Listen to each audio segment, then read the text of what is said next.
Hey guys, wanted to talk about a friend from college, my buddy Brian, who asked me about some mid-back pain he has going on.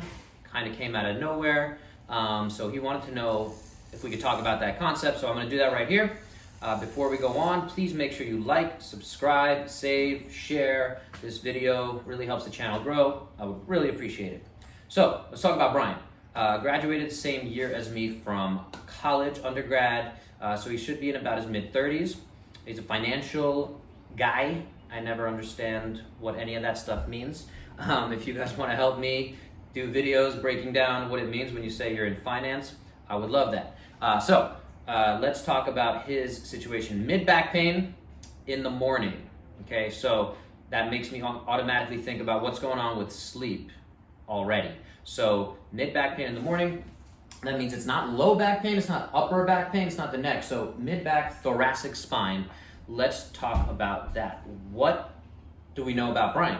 Mid-30s, again, he's on the computer a lot, so he's probably in these kind of rounded, bad positions. Now, posture doesn't mean that you're automatically gonna have issues, but when we combine it with other factors, now we're talking about something going on. What is his main focus on fitness? Is he fights a lot. He does a lot of kind of fighting style things. What does that look like? Again, it's in this kind of rounded forward, not bad posture, but again, rounded forward position. So this can put a lot of stress there.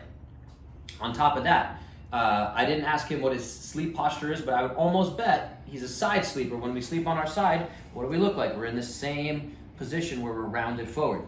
Not great, okay?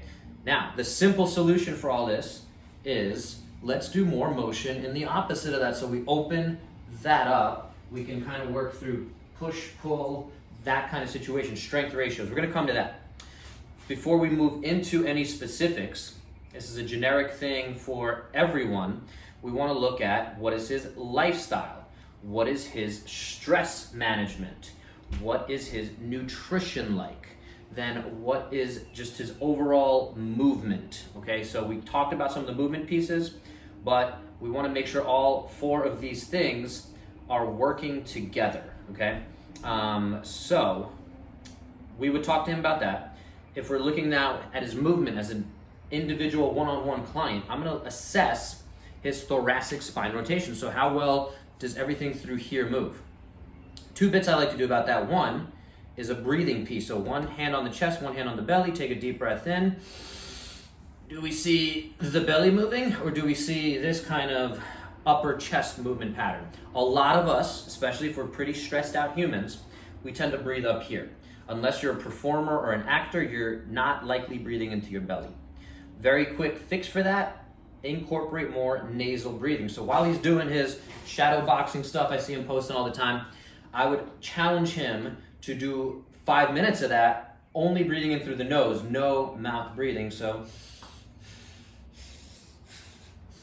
I'm not that good at the punching yet. All right, so it's something that every time I see his videos, though, I wanna do more of that stuff, the shadow boxing and things like that. Another way to assess the thoracic spine, I would be down on my hands and knees, and we're gonna see how well we can rotate kind of to the left, to the right. I'm not gonna do it right now in the video, but a concept that I wanna make sure you guys get. Strength balance is a big thing too. So how strong is he in external rotation, internal rotation, in a pull, in a push that's vertical, in a horizontal pull, and a push. So push up, bench press versus a bent over row. We can start looking at these numbers. These are all things we need to put into place here. So again, generic recommendation for Brian, who's suffering from mid-back pain, is we're going to look at all these lifestyle factors. We're going to look at his movement patterns. We need to put all these pieces together in order to come up with the right treatment plan that's going to give him the best bang for his buck. I want him to start probably moving, even though he's fighting, it's a very three-dimensional movement, but I would wonder if in his overall conditioning training throughout the day, if he's on his computer maybe every hour, we need him to doing a little bit more opening up, getting everything moving through a fuller range of motion. So there's no lockdown point there. One other one I forgot to mention earlier is if he is doing anything where he's pressing overhead, we tend to have a pivot point there. So if you have restrictions, now I worked on this for quite some time, so I'm pretty unified in how my spine moves. So as I go, I don't have one spot. A lot of folks though, I find, especially where the low back meets the upper back, so when we talk about mid back, that's what we call the thoracolumbar junction, fancy term. Lumbar, thoracic spine, right in the middle there. You get that kind of hinge point there, and that's where a lot of pressure goes.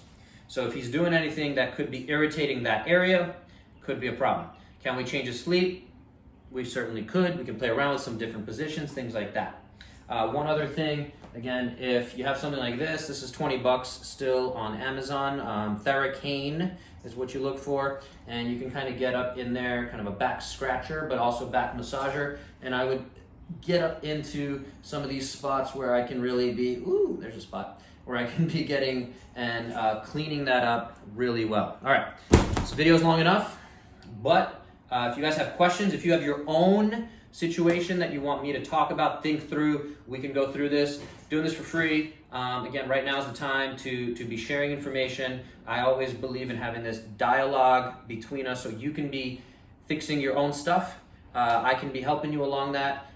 There's a lot of information out there, especially right now. A lot of bad information from what I've seen. Hard to know who to trust these days. So hopefully we can build that trust. I can show you guys how to attack this stuff. Again, it is complicated in some ways, but at the same time, it can be very simple. It's just a matter of being confident in what it is we're talking about. Hopefully all that makes sense. If you guys have questions, comments, leave them below. Would love to continue this conversation. Again, like, share, subscribe. Would really appreciate it. And talk to you soon. Brian, we'll do a follow-up call. All right?